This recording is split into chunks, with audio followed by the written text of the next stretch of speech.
तो बच्चों यहाँ पे ये ब्लैक बुक का मल्टीपल चॉइस क्वेश्चन है। तो ये एक नॉन यूनिफॉर्मली डिफाइंड फंक्शन दिया हुआ है एफ एक्स। अगर x लेस दैन 0 है तो फंक्शन कुछ इस तरीके से लिखा हुआ है, और x इक्वल टू 0 पर वैल्यू 3 है, और अगर x 0 से बड़ा then function is something like this one, right. If f is continuous at x equal to 0 then which of the following statements is oblique are correct. Okay, so सबसे पहले अगर function x equal to 0 पर continuous है then you can write कि f of 0 जो भी होगा that should be equal to, और right hand limit should be equal to left hand limit. ठीक है, तो f ऑफ 0 की वैल्यू गिवन है 3 के इक्वल, तो पहले मैं लेफ्ट हैंड लिमिट इवेल्युएट कर लेता हूँ LHL, यानी f of 0 negative that should be equal to f of 0 यानी 3, राइट। तो इसका कैलकुलेशन मैं करता हूँ। तो बच्चे सबसे पहले जो मेरे पास x लेस देन 0 के लिए डिफाइंड फंक्शन है वो फंक्शन कुछ ऐसा है, यू कैन सी हियर, कुछ ऐसा फंक्शन लिखा हुआ है।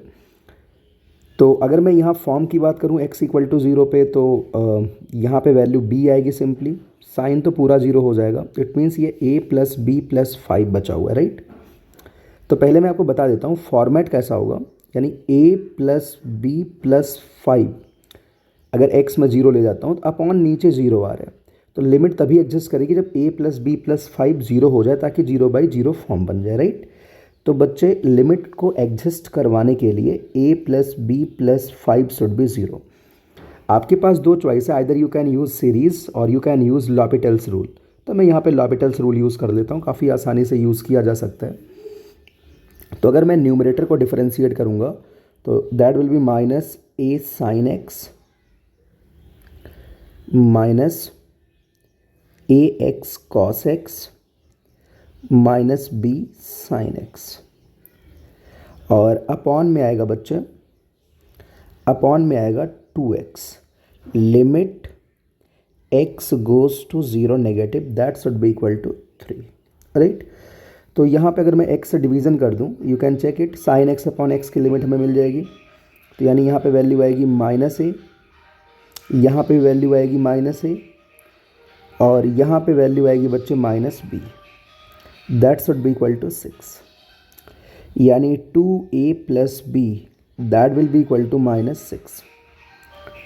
ठीक है, एक वैल्यू आपके पास यहाँ पे लिखी हुई है a plus b plus 5 equal to 0, और दूसरा जो इक्वेशन आ गया यहाँ पे कुछ ऐसा आ गया 2a plus b that is equal to -6, right.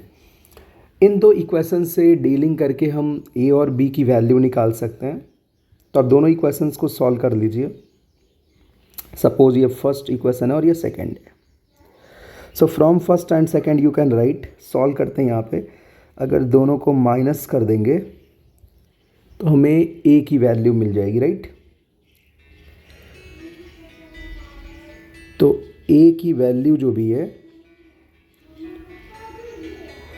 a की वैल्यू अपने पास आएगी -1,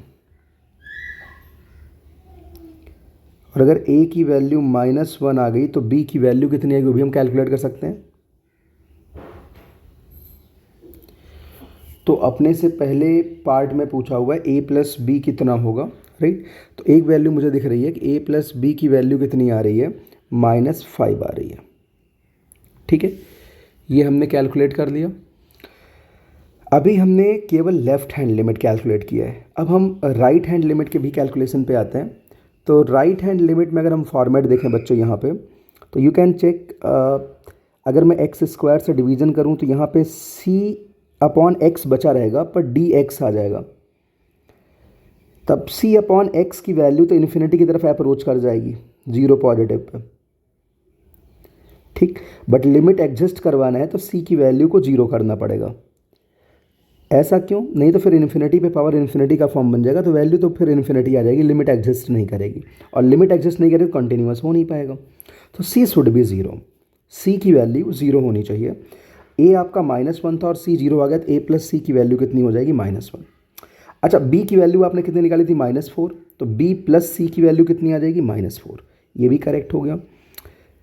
अब यहाँ पे अगर मैं राइट हैंड लिमिट कैलकुलेट करने जाऊँ तो सिंपली अगर c को हमने ज़ीरो कर दिया तो c को ज़ीरो करने के बाद it will be 1 plus d x raise to the power 1 divided by x. तो बच्चे ये 1 पे पावर इन्फिनिटी का फॉर्म बन गया, राइट। यानी अगर मुझे इसकी लिमिट निकालनी हो, राइट हैंड लिमिट, तो e पे power simply 1 plus d x minus 1 into 1 upon x, limit x goes to 0. That should be equal to function value. Function value is 3. It means you can write e raised to the power d that is equal to 3. यानी d की value कितनी आ जाएगी, ln 3। ठीक, तो हमसे क्या अगले option में कहा था कि c प्लस डी जो भी होगा that will B irrational number. c तो 0 है, c प्लस डी पक्की बात है इरेशनल नंबर होगा। तो इसके ये चारों ही ऑप्शंस करेक्ट हैं। तो इसमें इतना ही फिलहाल। Thank you.